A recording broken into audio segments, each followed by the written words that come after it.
आप देख रहे हैं चैनल आवाज की दुनिया और अब रुक करते हैं चित्तौड़गढ़ की ओर। दोस्तों, कभी कभी जीवन में कुछ ऐसी घटनाएं घटती है जो हमें किसी युग की याद दिलाती है। ऐसी ही एक रोचक घटना हाल ही में मेवाड़ विश्वविद्यालय में हुई वाद विवाद प्रतियोगिता के दौरान घटी। ऐसा लग रहा था मानो जैसे कि द्वापर युग में भगवान श्री कृष्ण और सुदामा का मिलन हो रहा हो। कहानी कुछ इस तरह से शुरू हुई कि मेवाड़ विश्वविद्यालय में सेवाएं दे रहे प्रोफेसर डॉक्टर लोकेश शर्मा जब ओंकारेश्वर दर्शन के लिए गए तो उन्हें एक राजस्थानी वेशभूषा में पगड़ी धारण किए हुए लाइन में लगा हुआ एक सीधा साधा आदमी दिखा। तो उन्होंने वेशभूषा को देखकर सोचा कि यह राजस्थानी ही होगा, चलो इससे बात करते हैं।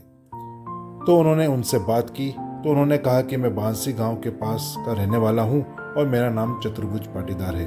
और जो ही बांसी गांव का नाम लिया तो उन्होंने कहा कि आप अशोक कुमार गदिया जी को जानते होंगे जो बांसी गांव के मूल निवासी हैं।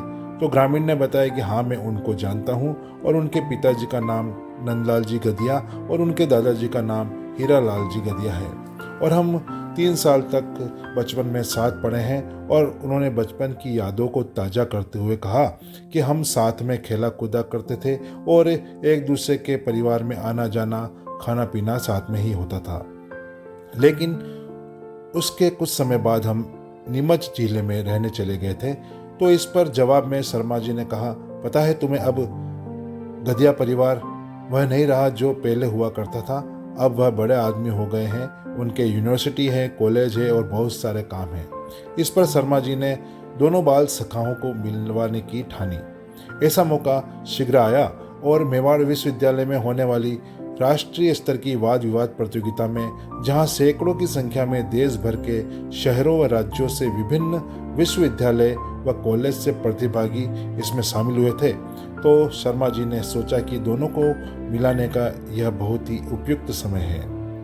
दिनांक 29 फरवरी को जब सैकड़ों की संख्या में भरे हुए हॉल में कार्यक्रम में सभी अतिथियों का स्वागत किया जा रहा था, तब लोकेश शर्मा ने चतुर्भुज पाटीदार का नाम पुकारा और उन्हें मंच पर बुलाया और मेवाड़ विश्वविद्यालय के कुलाधिपति डॉक्टर अशोक कुमार गदिया के सामने खड़ा किया। तो वह एक दूसरे को पहचान नहीं पा रहे थे, लेकिन जब उनका परिचय देते हुए बताया, आप दोनों बचपन में एक साथ पढ़े हुए हैं और यह आपके बाल सखा है, तो उनकी आंखों में आंसू थे और एक दूसरे से गले मिल गए।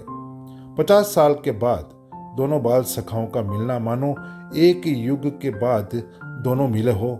साथ ही चतुर्भुज जी दोनों के रोल नंबर का भी जिक्र कर रहे थे। यह क्षण इतना भावुक था कि पूरे हॉल में उपस्थित सभी जनों की आंखों में खुशी के आंसू छलक रहे थे और खड़े होकर जोरदार तालियों से उनका अभिनंदन किया और चतुर्भुज पाटीदार जी का परंपरागत ढंग से स्वागत किया गया और उन्हें वही सम्मान दिया गया जो अन्य अतिथि को दिया गया।